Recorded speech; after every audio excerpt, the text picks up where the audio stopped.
3i atlas ఇది Interstellar space మధ్య ఉన్న శూన్య ప్రదేశం నుంచి మన వైపు వచ్చిన ఒక వింతైన అతిథి. ఇది మనకు కొన్ని రహస్య సంకేతాలు తీసుకొచ్చినట్లుంది. సాధారణంగా తోకచుక్కలకు ఉండే లక్షణాలకు విరుద్ధంగా ఇది తన తోకను వ్యతిరేక దిశలో ఏర్పరచుకుంది. అసలు ఇది నిజంగా ఒక తోకచుక్కేనా, లేక వేరే గ్రహం వాళ్ళు పంపిన టైం క్యాప్సూల్సా? ఇదేదై ఉంటుంది? మన సోలార్ సిస్టంలోకి దీని ఎంట్రీ ఒక యాదృచ్ఛికం కావచ్చు, కానీ డిసెంబర్ 2025లో ఈ 3i అట్లాస్తో ఏం జరగబోతోంది? దీనికోసం ప్రపంచవ్యాప్తంగా ఉన్న సైంటిస్టులు ఎందుకు ఇంత ఆసక్తిగా ఎదురుచూస్తున్నారు? నమస్తే, వెల్కమ్ టు థింక్ డీప్. ఈరోజు ఈ మిస్టరీని ఛేదిద్దాం.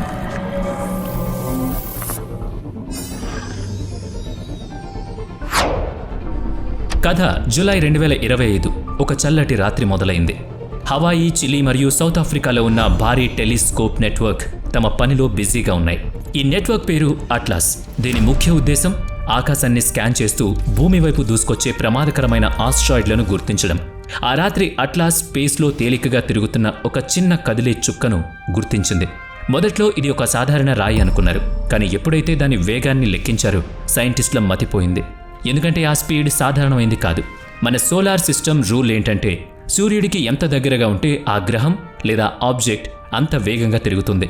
ఉదాహరణకు మార్స్ సెకనుకు 24 కిలోమీటర్ల వేగంతో వెళ్తుంది. మన భూమి స్పీడ్ సెకనుకు 29.8 కిలోమీటర్లు.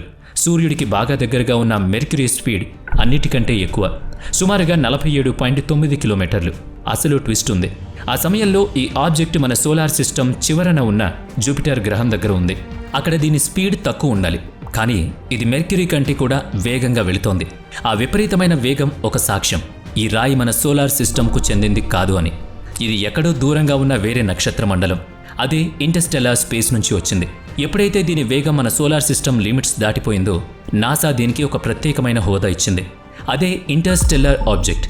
దీనికి 3i అట్లాస్ అని పేరు పెట్టారు, ఎందుకంటే దీన్ని మొదట గుర్తించింది అట్లాస్ టెలిస్కోప్ నెట్వర్క్ కాబట్టి. కానీ ఇక్కడొక ట్విస్ట్ ఉంది. సైంటిస్టులు పాత డేటాను వెతికితే ఒక విషయం తెలిసింది. ఇది 2 నెలల ముందే, అంటే మే 2025లోనే మనకు కనిపించింది. అప్పుడు టెస్ అనే టెలిస్కోప్ దీన్ని క్యాప్చర్ చేసింది, కానీ దాన్ని ఎవరూ గుర్తించలేదు. అసలు ఈ పేరు వెనుక ఉన్న అర్థం ఏంటో తెలుసా? ఐ అంటే ఇంటర్స్టెల్లర్ అని అర్థం. 3 ఎందుకంటే మన మానవ చరిత్రలో మన సోలార్ సిస్టంలో దొరికిన 3వ ఇంటర్స్టెల్లర్ ఆబ్జెక్ట్ ఇది. అవును, దీనికంటే ముందు మనకు 2 అతిథులు వచ్చాయి. ఒకటి 2017లో వచ్చిన ఓమువామువా, రెండోది 2019లో వచ్చిన బోరిసోవ్. కానీ 3i అట్లాస్ ఈ రెండిటికంటే చాలా డిఫరెంట్.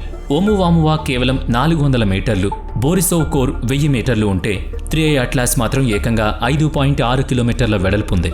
ఇది వాటికంటే భారీగా ఉండడమే కాదు, వాటికంటే డబుల్ స్పీడ్తో ప్రయాణిస్తోంది.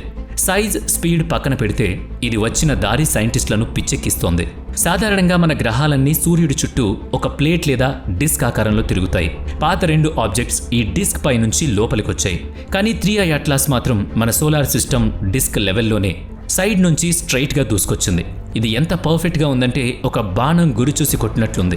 అందుకే దీన్ని ఒక అద్భుతమైన కాస్మిక్ కోయిన్సిడెన్స్ అని కూడా పిలుస్తున్నారు. మరి ఇది ఎక్కడి నుంచి వచ్చింది? దీని స్పీడ్ మరియు స్ట్రైట్ రూట్ చూస్తుంటే ఇది మన మిల్కీవే గెలాక్సీ కోర్లో ఉన్న ఏదో తెలియని స్టార్ సిస్టమ్ నుంచి వచ్చినట్లు సైంటిస్టులు అంచనా వేస్తున్నారు. మన మిల్కీవే గెలాక్సీ ఒక సైడ్ నుంచి చూస్తే మధ్యలో ఉండేది థిన్ డిస్క్. ఇక్కడ కొత్త నక్షత్రాలు పుడుతూ ఉంటాయి. ఇది చాలా రద్దీగా ఉండే ప్రాంతం. కానీ గెలాక్సీ కోర్ పైన కింద తక్కువ రద్దీ ఉండే ఒక పురాతన ప్రాంతం ఉంది. దీన్నే థిక్ డిస్క్ అంటారు. ఇక్కడ కేవలం చాలా ముసలి నక్షత్రాలు మాత్రమే ఉంటాయి. సైంటిస్టుల అంచనా ప్రకారం 3i అట్లాస్ ఇక్కడి నుంచే వచ్చింది.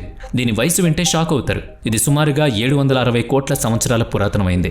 అంటే మన భూమి వయసు కంటే ఇది దాదాపుగా 2 రెట్లు పెద్దది. దీన్ని ఏ నక్షత్రం పుట్టించిందో మనకు తెలియదు. కానీ గత 1 కోటి సంవత్సరాలుగా దీని ప్రయాణాన్ని ట్రాక్ చేస్తే ఆశ్చర్యకరంగా ఇన్ని సంవత్సరాల్లో ఇది ఏ నక్షత్రానికి దగ్గరగా వెళ్లలేదు, కేవలం మన సూర్యుడిని తప్ప. ఇది మన సోలార్ సిస్టంలోకి ఎంటర్ అయినప్పుడు జూపిటర్ గ్రహం కంటే దూరంగా చీకటిలో గడ్డ కట్టుకుపోయి ఉంది. అప్పుడు ఇది ఎవరికీ కనిపించలేదు. కానీ ఎప్పుడైతే ఇది సూర్యుడికి 5 ఆస్ట్రోనామికల్ యూనిట్ల దూరంలోకి వచ్చిందో కథ మారింది. అసలు 1 AU అంటే ఏంటి? సింపుల్. భూమి నుంచి సూర్యుడికి ఉన్న దూరాన్ని 1 AU అంటారు. 5 AU దూరంలో ఉండగానే ఇది తన అసలు రంగు చూపించడం మొదలుపెట్టింది. సాధారణంగా తోకచుక్కలు ఎంత దూరంలో గడ్డకట్టే ఉంటాయి. కానీ 3i అట్లాస్ చుట్టూ కోమా అనే పొగమంచు ఏర్పడింది. ఇంత త్వరగా గ్యాస్ రిలీజ్ అయిందంటే అర్థం ఒకటే, ఇది కార్బన్ డైఆక్సైడ్ లేదా డ్రై ఐస్లో నిండుంది. ఇది సూర్యుడి చిన్నపాటి వేడి తగిలిన కరిగిపోతుందన్నమాట. ఆ తర్వాత ఇది జూపిటర్ ఆర్బిట్ దాటి మార్స్ ఆర్బిట్ వైపు దూసుకొచ్చింది. అక్టోబర్ 3, 2025న ఒక అద్భుతం జరిగింది.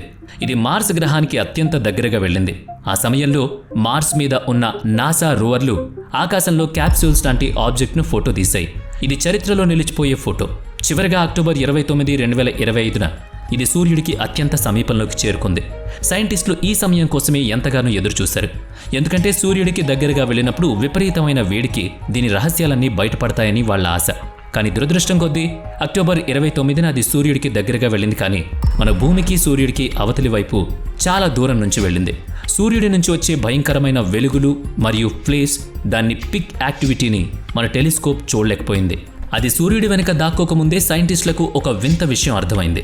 సూర్యుడి కాంతి ఈ ఆబ్జెక్ట్ మీద పడినప్పుడు అది ఎలా రిఫ్లెక్ట్ అవుతుందో గమనించారు. సాధారణంగా ఆస్ట్రాయిడ్స్ లేదా తోకచుక్కల మీద కాంతి పడినప్పుడు అది పైకి లేదా కిందకి వెదజల్లబడుతుంది. దీన్ని పాజిటివ్ పోలరైజేషన్ అంటారు. గతంలో వచ్చిన ఇంటర్స్టెల్లార్ ఆబ్జెక్ట్స్ కూడా ఇలాగే బిహేవ్ చేశాయి. కానీ 3I అట్లాస్ ఇక్కడ అందరినీ షాక్కి గురిచేసింది. దీని మీద పడిన కాంతి పైకి కిందకి కాకుండా తిరిగి వెనక్కి, అంటే సూర్యుడి వైపే రిఫ్లెక్ట్ అయింది. దీన్నే నెగిటివ్ పోలరైజేషన్ అంటారు.